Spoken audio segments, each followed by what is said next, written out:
أما بعد فقد قال الله تبارك وتعالى في القرآن الحكيم وهو أصدق الصادقين وقوله الحق. بسم الله الرحمن الرحيم. ولقد كان لكم في رسول الله أسوة حسنة لمن كان يرجو الله واليوم الآخر وذكر الله كثيرا. صلوات محمد وعلى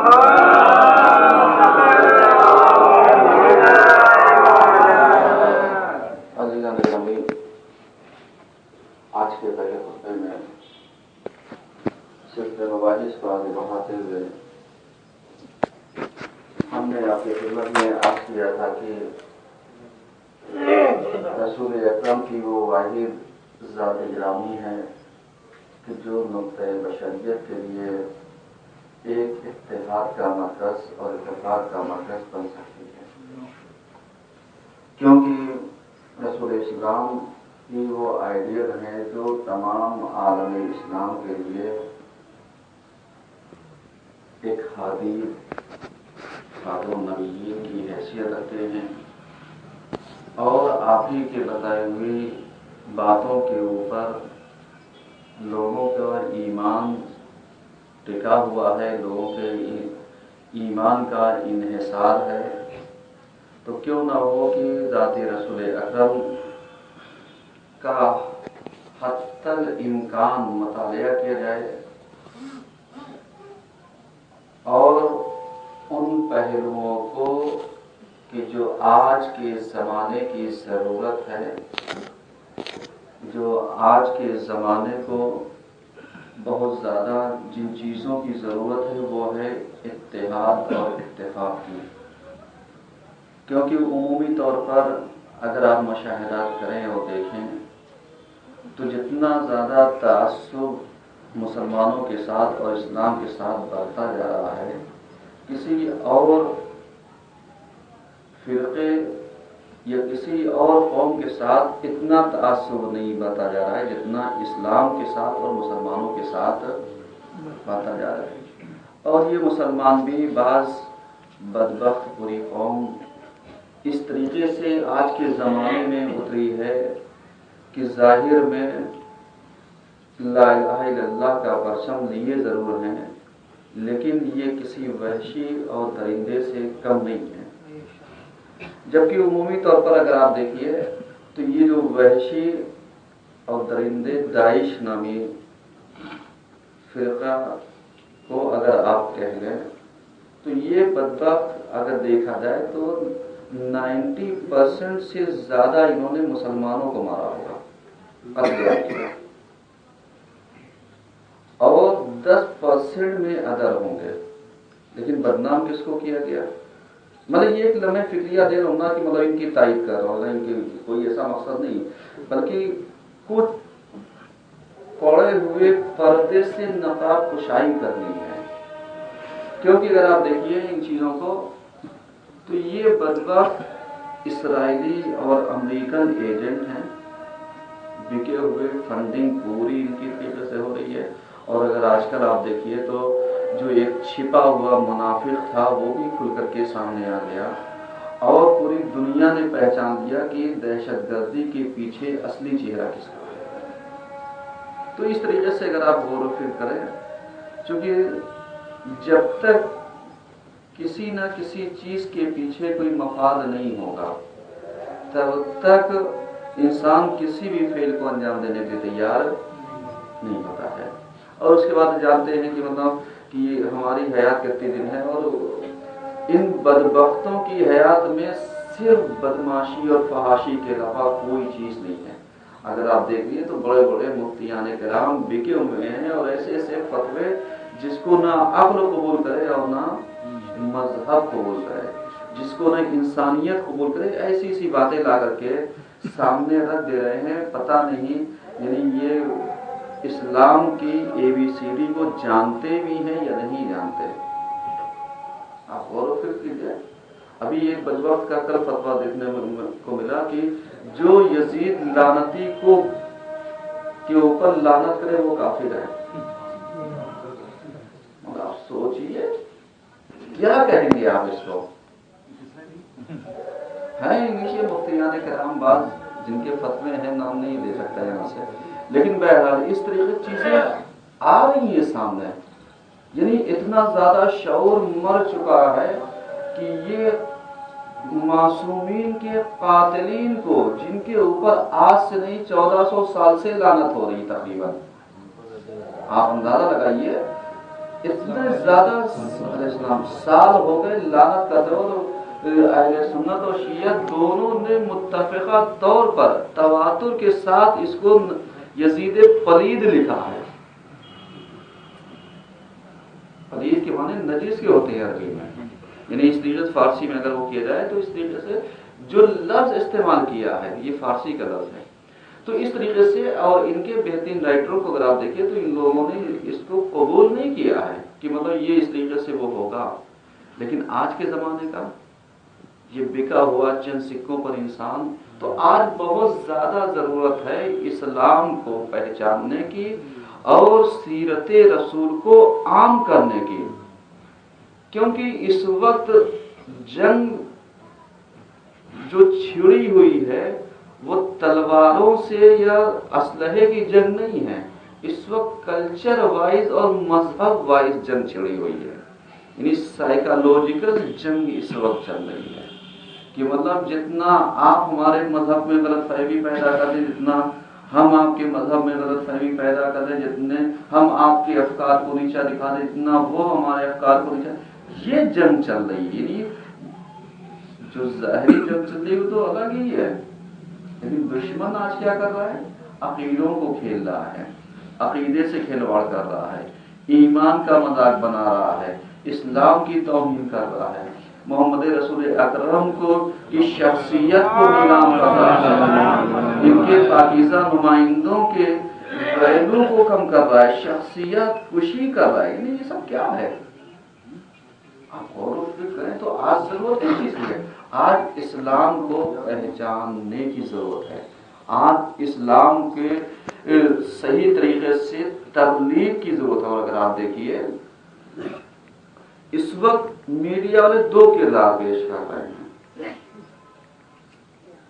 مطلب اگر آپ غور و فکر کریں اور میڈیا سے جڑے رہیں، سوشل میڈیا خاص طور سے اگر آپ ملاحظہ کریں، یہ الیکٹرانک میڈیا بعض بول رہے ہیں اور پرنٹ میڈیا والے، اس طریقے سے بہت ساری چیزیں پائی جاتی ہیں کہ اس وقت دو کردار پیش کیا جا رہا ہے، ایک اسلام کا چہرہ لے کر کے ایران اٹھا ہوا ہے، اور ایک اسلام کا چہرے کا ٹھیکیدار سعودی بنا ہوا ہے، یہ دو ہیں۔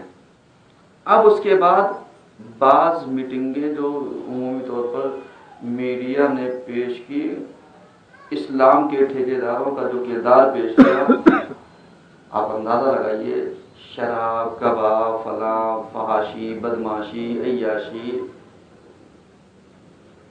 ایک وہ چہرہ، اور اگر ایک وہ چہرہ آپ نے دیکھا ہو جیسے کل کا چہرہ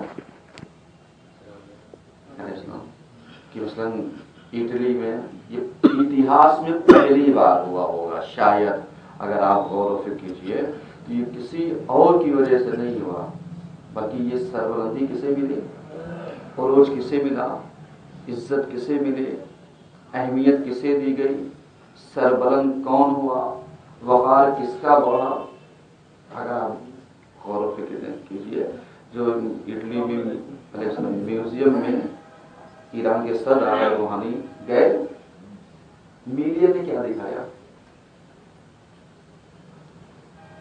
میڈیا نے یہی دکھایا، یہ چیز کو پیش کرو تاکہ آپ غور و فکر کریں اور سمجھیں، یعنی اسلام کے ٹھیکیداروں کو جو مکار صورت میں صرف لبادہ اوڑے ہوئے ہیں، اور اسلام کے حقیقی وارثان کو پہچانیں، سمجھ رہے ہیں؟ تو وہاں کے میوزیم میں جو چیزیں آئیں وہ چیزیں یہ تھی کہ جو مجسمات اوریاں تھے ان کو کیا کر دیا گیا؟ ڈھک دیا گیا۔ یہ سربلندی نہیں تو اور کیا ہے؟ اس کے علاوہ اگر آپ وہ دیکھیے، عشائیہ پر، کھانے کے اوپر، اس پہ شراب کباب یہ لوگ رکھتے ہیں، بائیکاٹ کیا، کیوں؟ اس لیے کہ اسلام اجازت نہیں دیتا، اور یہی میٹنگ دوسری کا دکھائی تو شراب بھی چل رہی، کباب بھی چل رہا ہے، اس کا مطلب دونوں کے میں اگر دیکھا جائے تو حقیقی اسلام کا وارث کون ہے؟ اسلام کی ترویج کون کر رہا ہے؟ اسلام کو کون پہنچا رہا ہے، اسلام کی اشاعت کون کر رہا ہے، یعنی یہ اہمیت رکھتی ہے. اور چونکہ دعویٰ کر لینے سے کوئی حاصل ہونے والا نہیں. یہ دو کردار ہیں جو بالکل نمایاں ہیں، جن کے اوپر پردہ نہیں ڈالا جا سکتا. کیوں؟ اس لیے کہ یہ چیزیں جب تک دلوں میں نہیں اتریں گی تب تک یہ چیزیں عمل میں نہیں آ سکتی. صحیح ہے، پریکٹیکل لائف میں نہیں آ سکتا جب تک آپ کے دل میں وہ چیز نہیں اترے گی. اب کہنے کا مطلب یہی ہے کہ اتنی باتوں کا اگر خلاصہ کیا جائے تو اسلام کے قوانین کے اوپر چلنا مشکل نہیں ہے.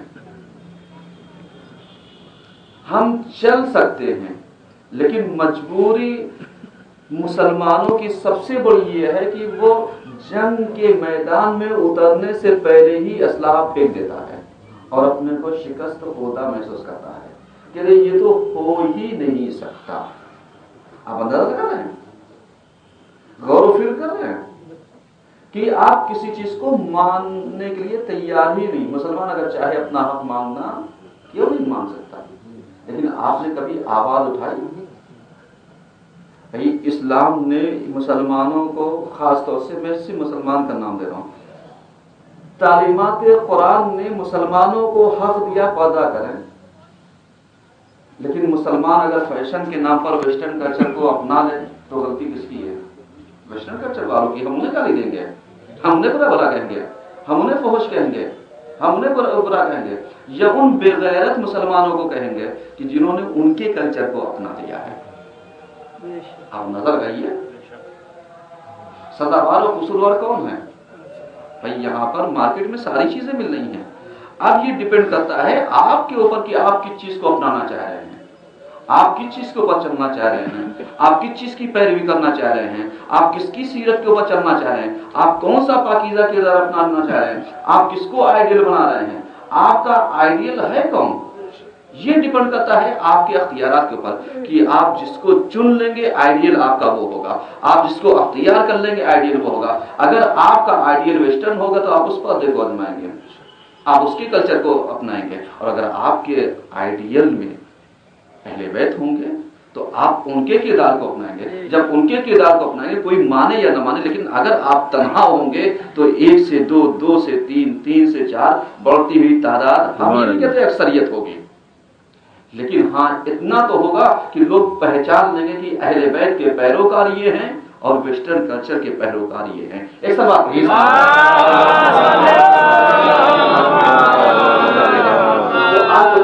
کی ہے اسلام پھیلانے. اور جس ٹاپک کے اوپر گفتگو چل رہی وہ یہی ہے کہ رسول اسلام آئیڈیل ہے. وَلَقَدْ كَانَ رَسُولُ اللَّهِ أُسْوَةٌ حَسَنَةٌ، اسوہ حسنہ ہے. لیکن مسلمان آج کو آئیڈیل مان رہا ہے نہیں، پیروکار ہی بدنام کر رہا ہے، وعدہ کیا وعدہ خلافی کر رہا ہے، امانت رکھی خیانت کر رہا ہے. کیا ہے یہ سب؟ اسلام کیا کہتا ہے؟ امانت داری، ایمانداری، وفاداری، یہی تو وہ دعوت دے رہا ہے. اخلاق، کردار اور مسلمانوں کو دیکھیے سب سے زیادہ مکہ ہو کے بعد سے زیادہ اس سے کوئی نہیں ہو سکتا. تو اب آپ بتائیے کہ ظاہری صورت میں تو اسلام کے پیروکار بن رہے، لیکن عملی میدان میں کس کے پیروکار ہوں؟ کیا ہے یہ کون سا اسلام ہے؟ یہ کون سی تہذیب ہے؟ یہ کون سا کلچر ہے؟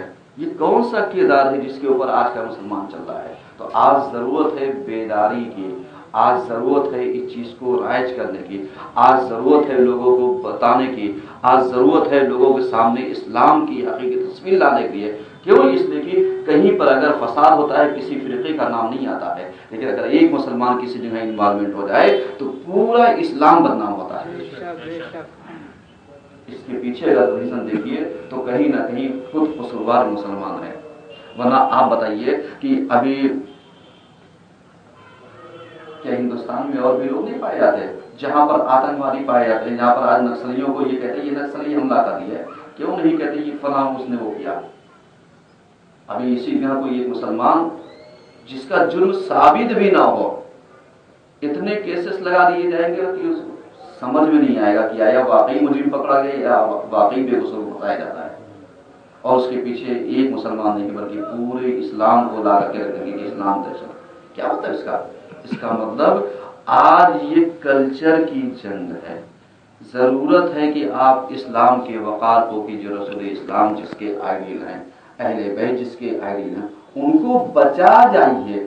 اگر بچا جائیں گے تو آپ سچے پیروکار کہلائیں گے، اور جب سچے پیروکار کہلائیں گے تو جب حقیقی وارث آئے گا تو اسے بتانے کی ضرورت نہیں کہ میرا ساتھی کون ہے، بلکہ کردار سے خود ہی پتا چل جائے گا کہ امام کا ساتھی اور مددگار کون ہے. ایک سب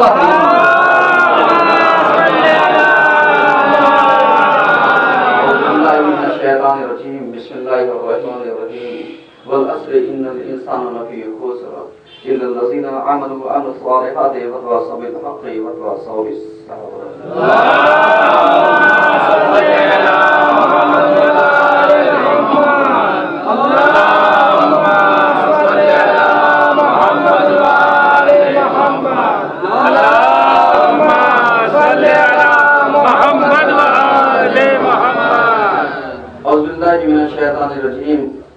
بسم اللہ الرحمن الرحیم. الحمدللہ رب العالمین والصلاة والسلام علی اشرف الانبیاء والمرسلین. اما بعد فقد قال علی علیہ السلام انما انت عدد ایام فکل یوم یمضی علیک یمضی ببعضی. صلوات محمد علیہ.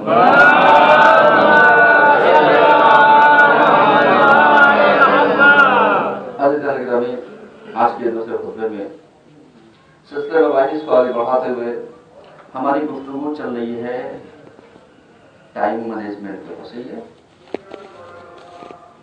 اور ٹائم مینجمنٹ پر ہماری گفتگو بھی جاری رہے گی. اگر آپ غور و فکر کریں تو تنظیم وقت بہت ضروری ہے، کیونکہ ہمارا امام کہہ رہا ہے کہ تمہارے پاس گنے چنے دن ہیں. صحیح ہے، گنے چنے دن ہیں، اور بہتوں کے ہاتھوں سے یہ وقت نکل بھی چکا ہے اور عنقریب تمہارے ہاتھوں سے نکل جائے گا. سمجھ رہے ہیں نتیجہ کیا ہے؟ نتیجہ یہ ہے کہ جب ہمارے پاس گنے چنے ایام ہیں، گنے چنے دن ہیں، اور ہم اس فانی دنیا میں زندگی بسر کر رہے ہیں، جس دنیا کا کوئی بھروسہ نہیں، جس میں زندگی کا ایک لمحہ یقین نہیں کہ اگلے لمحے کون رہے گا اور کون نہیں رہے گا، کچھ نہیں پتا. تو جب ہمارے پاس گنے چنے دن ہیں تو ہم کیوں نہ ایسے کام کر جائیں جو ہمیشہ ہمیں زندہ رکھیں. صحیح ہے، کیوں؟ اس لیے کہ جیسے بہتوں سے ہاتھ نکل گیا ویسے یعنی وقت نکل گیا ویسے آپ کے ہاتھوں سے بھی وقت کیا ہوگا؟ نکل جائے گا. اس کے بعد آپ یہی کہیں گے کہ صاحب اگر فلاں نے ساتھ دیا ہوتا تو میں یہ کام کر جاتا. صحیح ہے، یہی تو شکوہ سننے کو ملتا ہے، اور بعض اوقات ہم خود اس میں ملوث ہو رہے ہیں. لیکن اگر حقیقت دیکھا جائے تو جتنی قوت ہے، جتنی آپ کی ایفرٹ ہے، کوششیں ہیں، آپ جتنا کر سکتے ہیں اتنا کر جائیے. کیوں؟ اس لیے کہ جب آپ کو اپنا ایک چھوٹا سا مکان بنانا ہوتا ہے تو آپ کیا کرتے ہیں؟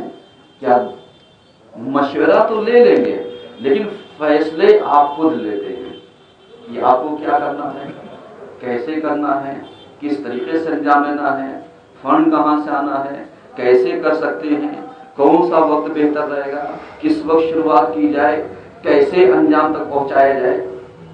کرتے نہیں کرتے ہیں بھائی. جب آپ اپنی پرسنل لائف میں آتے ہیں تو ساری چیزوں کا فیصلہ آپ کرتے ہیں، اور جب ہر انسان اپنے پرسنل جگہوں پر آتا ہے تو آپ ایمانداری سے صرف اتنا بتائیے کہ سب مل کر کے ایک ایسا کام کیوں نہیں کر جاتے کہ جس میں ایک نہیں سبھی زندہ ہوں. سمجھ رہے ہیں؟ بہت اہم چیز ہے. کیوں؟ اس لیے کہ گنے چنے دن ہیں آپ کے پاس. ایک دوسرے کو کوسنے میں، ایک دوسرے کو برا بھلا کہنے میں، ارے کبھی اپنے گریبان میں بھی تو دیکھ لو دیکھا ہے؟ نہیں دیکھا ہے. جو کبھی نماز نہیں پڑھتا وہ ہمیشہ نماز کے اوپر آبزرویشن کرتا ہوگا. پہچان جو کبھی خمس نہیں دیتا ہوگا وہ خمس کے پیسے پینے میں فوراً لگا ہوگا. جو کبھی چندہ نہیں دے گا وہ سوچے گا کیسے مدرسے سے. ایک مثال دے رہی ہے. کیا ہے یہ؟ اس لیے کہ کرنے والا کبھی چلاتا نہیں ہے, کرنے والا شور نہیں مچاتا ہے, کرنے والا بحثیں نہیں کرتا ہے. اس لیے کہ بحث, لڑائی جھگڑا جاہلوں کا شیوا ہے. عالموں کا, پڑھے لکھوں کا شیوا نہیں ہے. ٹائم مینجمنٹ گنے چنے دن ہے آپ کے پاس, آپ کر جائیے. آپ بتائیے اپنے بچوں کے لیے آپ نے کیا کیا.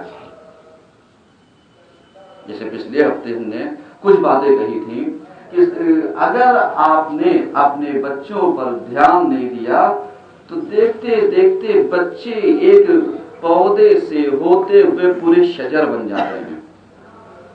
صحیح ہے؟ اور جب اس طریقے سے بن گئے پھر کیا ہوگا؟ اگر آپ نے اس کی دیکھ بھال نہیں کی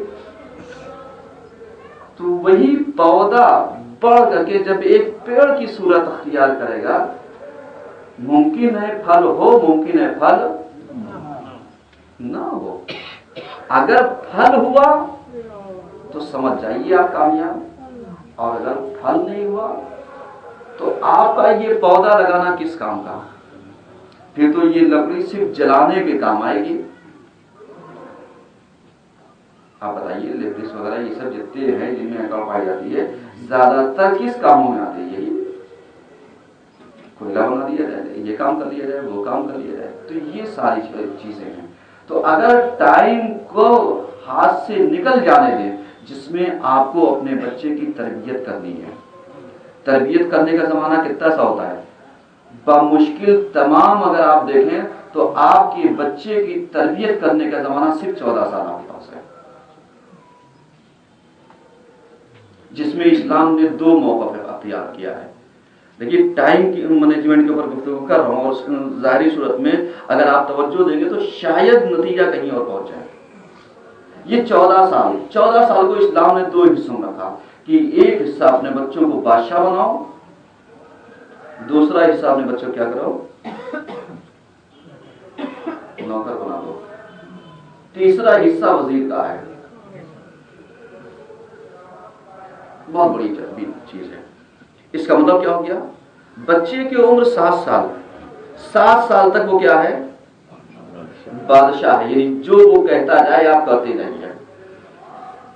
اور جہاں 8ویں سال سے وہ گیا تو اب یہیں سے کیا کر دیجئے, ٹرن کر دیجئے. اب جو بادشاہ تھا اس کو رعایا بنا دیجئے. آؤ بیٹا, ابھی تک ہم تمہارا کہنا مانتے, اب تم آؤ اسلام کے اس میں. کیونکہ جو ہمیں تربیت کرنی تھی وہ ہم نے کیا کیا,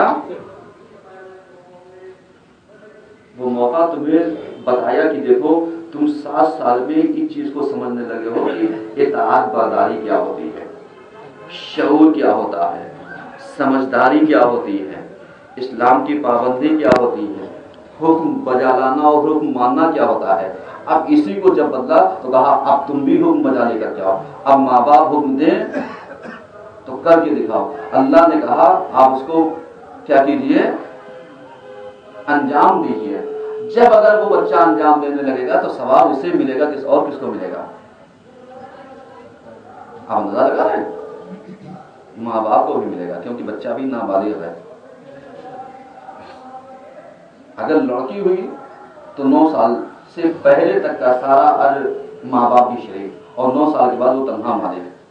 اگر لڑکا ہوا تو 14 سال تک ماں باپ شریک ہیں اس کے اعمال میں, اور 14 سے جیسے 15واں سال لگا تو اب وہ تنہا مالک اعمال کا.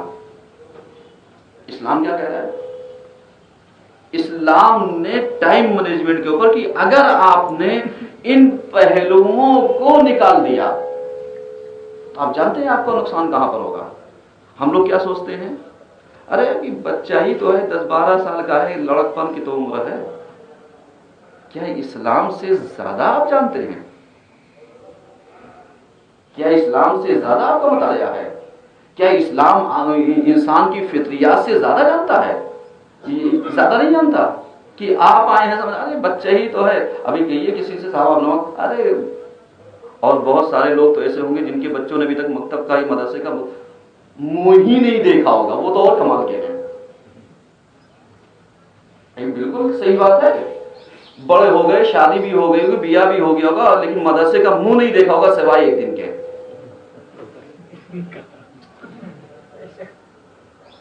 وہ بھی اگر سماج کے رسمیات میں نہ ہوتا، شریعت نہیں ہے، رسم ہے، اگر یہ رسمیات میں نہ ہوتا تو کبھی مدرسے اور امام بارگاہ کا یہ سجدہ نہ کرتے ہیں۔ ایک سلوات پڑھیے سمجھ گا۔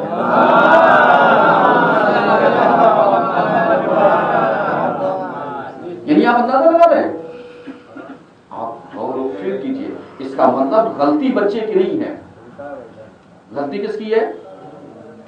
ماں باپ کی ہے، کہ جنہوں نے اس کو صحیح سے گائیڈ لائن نہیں دیا، جنہوں نے اس کو صحیح سے سمجھایا نہیں، جنہوں نے صحیح سے اس کی گائیڈنس نہیں کی، رہنمائی نہیں کی۔ سمجھ رہے ہیں؟ قصوروار کون؟ ذمہ دار کون؟ ٹائم مینجمنٹ کے اوپر یہ جو وقت گیا، اس کا ذمہ دار اور حساب دینے والا کون ہے؟ آیا بچہ ہے ہی طرح یہ کہے گا، اگر بچے نے یہ کہہ دیا پروردگارا تم نے یعنی بالغ ہونے سے پہلے تک کا زمانہ تو میرے باپ باپ کے اختیار میں دیا تھا، میں نے ان کی اطاعت کی، اب اگر میں بگڑا اور بنا سارا آج کا ذمہ دار وہ، اگر تربیت اچھی کر دی تو پروردگارا ان دونوں کے اوپر ایسے رحمت نازل کرنا کہ جیسے انہوں نے بچپنے میں ہماری تربیت کی ہے۔ سمجھ رب ارحمہما کما ربیانی صغیرا، کیا مطلب؟ اس کا مطلب یہ ہو گیا۔ اور اگر بنیاد فساد کی رکھ دی، پیدا کر کے یوں ہی چھوڑ دیا کہ صاحب پیدا کرنا تو ہماری ذمہ داری سے خود ہی ہے، پل جائیں گے سب جیسے اوروں کو پل جاتے ہیں، نہیں، اسلام اجازت نہیں دیتا اس کی۔ اسلام نے شادی کو بعد میں رکھا ہے، تربیتی پہلو پہلے رکھا ہے، اور اس کے بعد انتخاب ہمسر میں کہ جہاں پر آپ اگر مرد ہے تو زوجہ کا اور اگر لڑکی ہے تو اس کو شوہر کا جو انتخاب کا اختیار دیا ہے، تو جہاں پر ماں باپ کی رضایت ہے وہیں پر ان دونوں کی رضا بھی شامل حال ہے۔ وہ ماں باپ کی جو اس ٹائم کو برباد کرتے ہیں وہیں پر طلاق اور فساد وہیں پر ہوتا ہے۔ بہت بڑی بات کہہ رہا ہوں کہ جہاں پر ماں باپ زبردستی کرتے ہیں، جہاں پر اولاد کو تنہا چھوڑ دیتے ہیں، وہیں پر یہ دو چیزیں، تو اس کا مطلب ٹائم مینجمنٹ میں اگر آپ دیکھا جائے تو گڑبڑی کہاں پر ہوتی ہے، کہاں پر سدھار ہونا چاہیے، کہاں پر بدلاؤ ہونا چاہیے، کہاں پر تھنکنگ ہونی چاہیے، کہاں پر صحیح تربیت ہونی چاہیے، کہاں پر صحیح راستہ دکھانا چاہیے، کہاں پر صحیح تنبیہ ہونی چاہیے۔ میں ساری باتیں عرض کرتا ہوں کیونکہ اسلام نے تربیت کے پہلو میں صرف لاڈ اور پیار نہیں دیا ہے، بلکہ تنبیہ کے پہلو کو بھی رکھا ہے کہ اگر اس سے نہ سمجھ رہا ہو تو آپ تنبیہ کر سکتے ہیں، لیکن ایک رکھتا ہے۔ ہمارے یہاں سماج میں روش غلط ہے تنبیہ کرنے کی۔ کیوں؟ جو زمانہ تنبیہ کا ہونا چاہیے تھا وہاں ناز برداری ہو رہی ہے، اور جہاں سمجھداری سے کام لینا چاہیے تھا وہاں جذباتی ہے۔ غلطی ہے یا نہیں ہے؟ ٹائم مینجمنٹ کے اوپر اگر آپ دیکھیں تو ہر چیز اپنے عمر کے حساب سے رشد کرتی ہے، ہر چیز چاہے روح ہو یا جسم ہو، دونوں کی ضروریات تربیتی پہلو اعتبار سے، پرورش کے اعتبار سے بہت اہم پوائنٹ ہیں جس کے اوپر ماں باپ کو کیا کرنا چاہیے، توجہ کرنی چاہیے کہ رشد کہاں پر جا رہا ہے اور ہم بچوں کے ساتھ رویہ کیسے اختیار کر رہے ہیں، یہ بہت امپورٹنٹ ہے۔ آپ کی سمجھ میں نہیں آئے گا اتنی جلدی، اتنی آسانی سے گفتگو یہ اترنے والی نہیں ہے، کیونکہ یہ جو بزرگ ہیں، یہ جو بزرگی کا لیول ہوتا ہے، یہ ضدی ہوتے ہیں معذرت کے ساتھ بزرگوں سے، چونکہ یہ ضدی ہوتے ہیں، ہٹ دھرمی پائی جاتی ہے، اور اسی ہٹ دھرمی کی بنیاد پر اپنے گھر کو ضائع اور برباد کر دیتے ہیں۔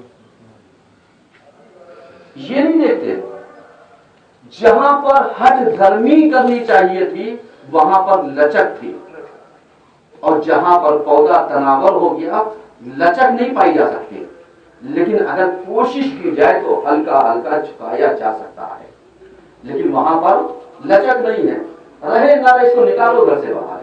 کیا حل اسلام نے یہی دیا ہے کہ صاحب آپ ذرا سا بچے کو سے ناراض ہوئے اس کو اٹھاؤ باہر کر دو؟ کیا اسلام نے یہی بات رکھی ہے؟ غور و فکر کیجئے گا کہ مولانا نامدار کہہ کیا رہے ہیں۔ اسلام نے اس چیز کو یہ نہیں دیا ہے کہ صاحب آپ ناراض ہوئے، کیوں؟ اس لیے کہ کہنا نہیں مانا تو گھر سے باہر کر دیا۔ کیا کہنا نہ ماننے سے پہلے کے مراحل کو آپ نے طے کیا؟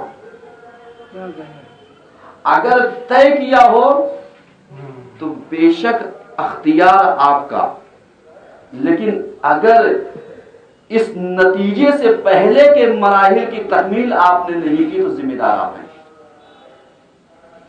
حل وہ نہیں ہے جو آپ ڈھونڈ رہے ہو، حل وہ نہیں ہے جو آپ کر رہے ہو، حل کہاں پر ہونا چاہیے؟ آپ اندازہ لگا رہے ہیں حل کہاں پر ہونا چاہیے؟ کیوں؟ اس لیے مولا کہہ رہے ہیں کہ تربیت کا زمانہ جب شروع ہوتا ہے، بچہ 3 سال کا ہو جائے تو کیا کرنا چاہیے، 4 سال کا ہو جائے تو کیا کرنا چاہیے، 5 سال کا ہو جائے تو کیا کرنا چاہیے، 6 سال کا ہو جائے تو کیا کرنا چاہیے، 7 سال کا جب ہو جائے تو اسے مکمل نماز آ جانی چاہیے۔ صحیح ہے؟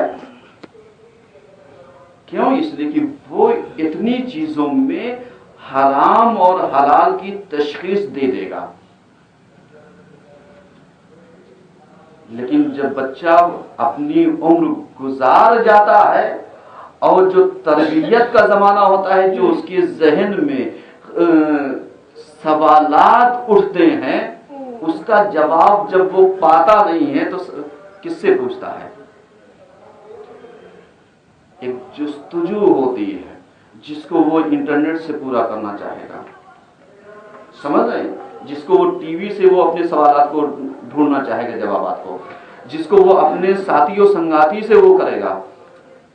اتنا شعور تو آپ نے دیا نہیں کہ اسلام کی تربیت وہ کرے۔ کیوں؟ اس لیے کہ آپ نے اس کو تو اتنا بڑا خواب دکھا دیا ہے کہ اسکول بھی جائے گا تو ٹھاٹ باٹ سے جائے گا۔ یہی تو ہے۔ کیوں؟ اس لیے کہ آپ نے عادی بنایا، لیکن تربیت کے لیے آپ نے کون سا عادی بنایا؟ کیا کبھی آپ نے یہ کیا بیٹا یہ تمہارا پہناوا اسکول کے لیے سیمت ہے، اس کے بعد بیٹا آپ آ جائیے یہ شریفوں کا پہناوا ہوتا ہے؟ کیا آپ نے کبھی بتایا اپنے بچے کو؟ اب اس نے بچپنے سے لے کر کے پی جی کلاس سے لے کر کے جب وہ ہائی اسکول اور انٹر تک آتا ہے، عادت کس چیز کی پڑی اس کی؟ اسٹینڈرڈ رہنے کی اور اسٹینڈرڈ طریقے سے جینے کی۔ اب اگر آپ چینج کرنا چاہو تو کیا مزاج بدل سکتا ہے؟ رشد بدل سکتا ہے، فکر بدل سکتی ہے، تخیلات میں چینجنگ آ سکتی؟ نہیں۔ اسلام نے کیا کہا؟ 14 سال تک آپ تربیت کا بہترین پہلو کیا کر سکتے ہیں، لیکن جب بچہ ہائی اسکول میں گیا تو کتنا سال ہو گیا؟ 15 سال یا 16 سال؟ جب ہائی اسکول میں بچہ گیا تو 15 سال یا 16 سال۔ ایمانداری سے آپ بتائیے آپ نے کیا کیا ٹائم مینجمنٹ کے حساب سے؟ میرا سوال بار بار ہے اور اس پہ میں گفتگو کرتا رہا ہوں چاہے کئی سال بیت جائیں۔ سمجھ رہے ہیں آپ گھبرائیے نہیں۔ کیوں؟ اس لیے کہ یہ وہ چیزیں ہیں جو آپ کو جلدی کتابوں میں نہیں ملیں گی، یہ وہ مشاہدات ہیں جو آج ہر گھر کی کہیں نہ کہیں 19-20 کہانی ہے۔ ایسا نہیں کہ مطلب اس سے ہم اور آپ بری ہیں، فلاں صاحب بری ہیں، وہ صاحب بری ہیں، مولانا صاحب نہیں، ہر گھر شامل حال ہے اس میں۔ تو اگر ایک ایک پوائنٹ کے اوپر جہاں سے جاگ جائیں تب سویرا ہے، جہاں سے آپ کے دل میں یہ بات اتر جائے وہیں سے ہی تربیت کا زمانہ شروع کر دیجیے۔ شاید اگر بھولا ہوا شام تک گھر پلٹ آئے تو اسے بھولا ہوا نہیں۔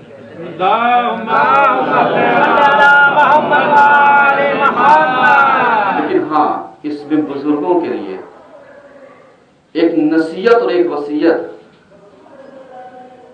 سمجھیے گا. کیوں؟ ہمیشہ بزرگ یقینی طور پر تجربہ بہت ہوتا ہے، مشاہدہ بہت ہوتا ہے، زندگی زیادہ بتا کر کے آتے ہیں، لیکن اتنا دھیان رہے کہ آج جس کی تم تربیت کر رہے ہو وہ تم اس اعتبار سے نہ کرنا جو تمہارا ماضی تھا، اس اعتبار سے نہ کرنا جو تمہارا پریزنٹ ہے. بہت بڑی بات کہہ رہا ہوں. اس اعتبار سے نہ کرنا جو تمہارا موجودہ حالات ہیں، بلکہ تیار کرنا فیوچر کے لیے، تیار کرنا مستقبل کے لیے، تیار کرنا آئندہ کے لیے. یہ بات میری اپنی نہیں ہے، ہمارے 5ویں امام محمد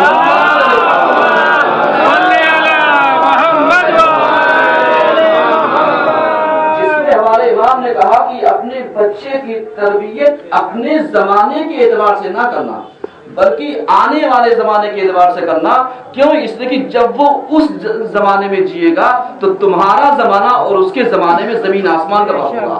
اگر تم اپنے زمانے کے اعتبار سے تربیت کرو گے تو وہ ہمیشہ اپنے کو یعنی احساس کمتری میں محسوس کرے گا، تنزلی میں محسوس کرے گا، اس کی فکر اتنی روشن نہیں ہوگی، ترقی کرنے کی راہیں نہیں ہوگی. لیکن اگر آئندہ کے اعتبار سے تیار کرو گے تو جو اس کا زمانہ ہوگا جب اس اعتبار سے تیار ہوگا تو وہ آپ کو دعائیں بھی دے گا، آپ کو اچھائیوں سے نوازے گا.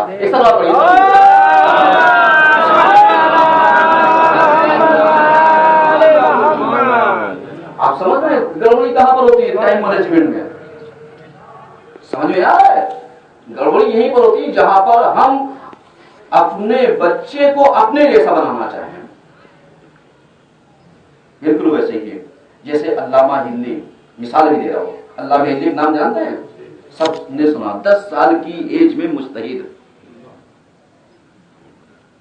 ان کے والد ان سے بڑے والے ایک جید عالم دین تھے. انہوں نے اپنے بیٹے سے پوچھا بیٹا بتاؤ کیا بننا چاہتے ہو؟ مثال دے رہا ہوں. کہا کیا بننا چاہتے؟ کہا بابا جان آپ جیسا. کہا کچھ نہیں بن سکتے. کیا کہا؟ کچھ نہیں بن سکتے. کہا کیوں؟ کہا میں نے سوچا تھا میں علی جیسا بنوں.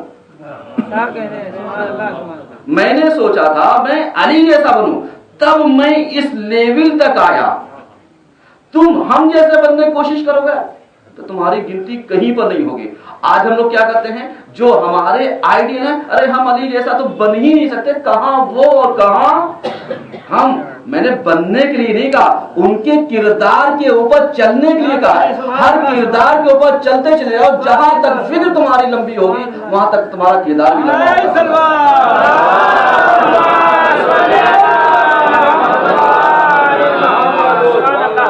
ٹائم مینجمنٹ کے اوپر اگر نتیجہ دیا جائے تو کیا نتیجہ نکلتا ہے؟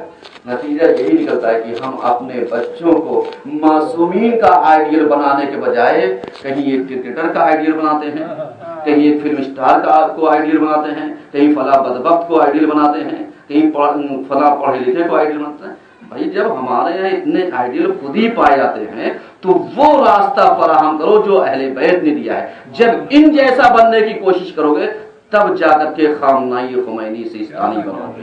ایک سلوات پڑھیے سب.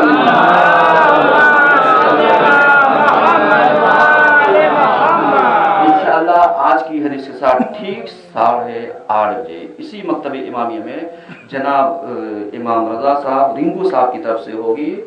صحیح ہے؟ اسی مکتب امامیہ میں آپ حضرات کثیر تعداد میں تشریف لے کر کے آئیے گا. اعوذ باللہ من الشیطان الرجیم.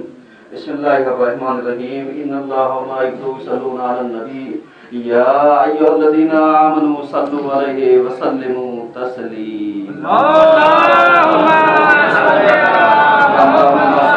سیدنا محمد صلی اللہ الله عليه وآله وسلم وعلى أمير المؤمنين علي بن أبي طالب وعلى فاطمة محمد وعلى الحسن المصطفى والحسين الشهيد بكربلاء وعلي بن حسين ومحمد بن علي وجعفر محمد وموسى بن جعفر وعلي بن موسى ومحمد بن علي وعلي بن محمد والحسن بن علي عليه الصلاة والسلام.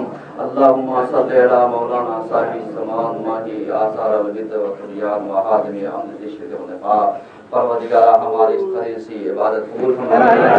پروردگارہ ہم سب کو ٹائم مینجمنٹ اور تنظیم وقت کے مطابق یعنی زندگی گزارنے کی توفیق عطا فرمائے. پروردگارہ ہم سب کو ہمارے امام کے نقش قدم پر چلنے کی توفیق عطا فرمائے.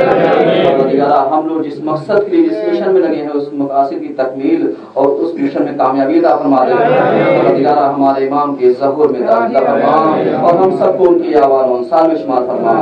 اللہم صلی علی محمد و علی محمد.